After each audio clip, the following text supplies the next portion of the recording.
Tonight's devotion is bad company. Tonight's verse is 1 Corinthians chapter 15, verse 33. Do not be misled. Bad company corrupts good character. Come back to your senses as you ought, and stop sinning, for there are some who are ignorant of God. I say this to your shame.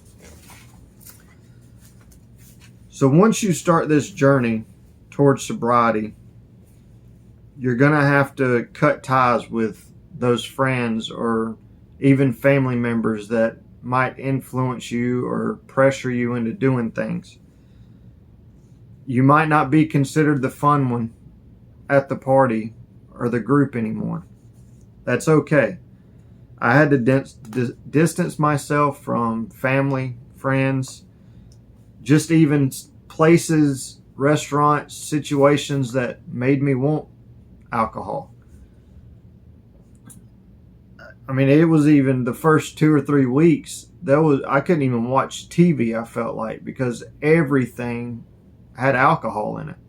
Commercials, movies, shows, everything.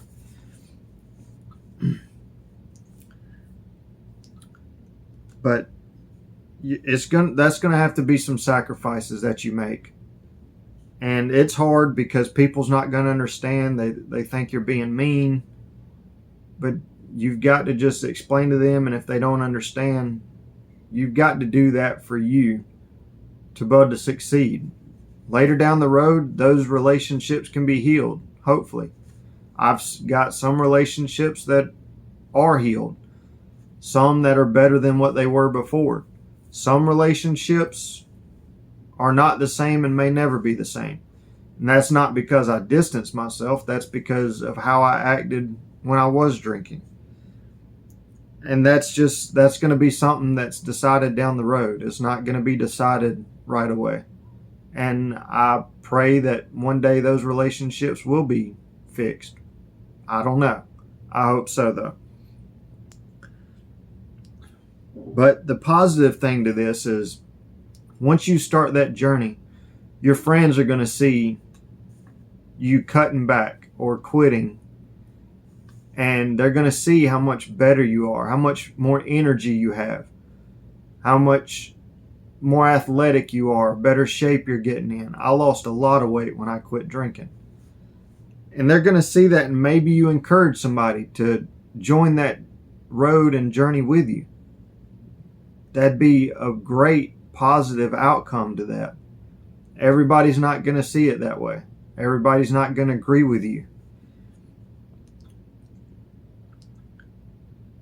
But one day you can heal those relationships and get those people back in your life. But it's going to take time. But right now is about you making this goal or whatever you set yourself to accomplish.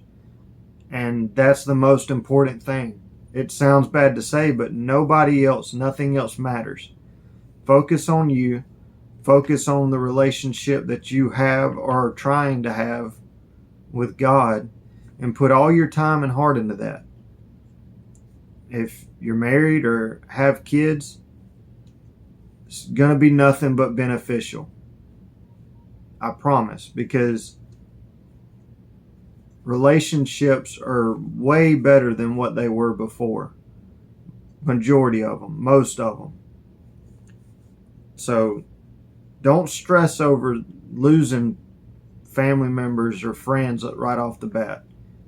You've got to just separate yourself from anything that influences you, that pressures you into doing anything. You've got to get away from it to be able to really get to where you're good mentally, and then try to work on those relationships. But have your boundaries set and let them know that you're no longer involved in that type of lifestyle.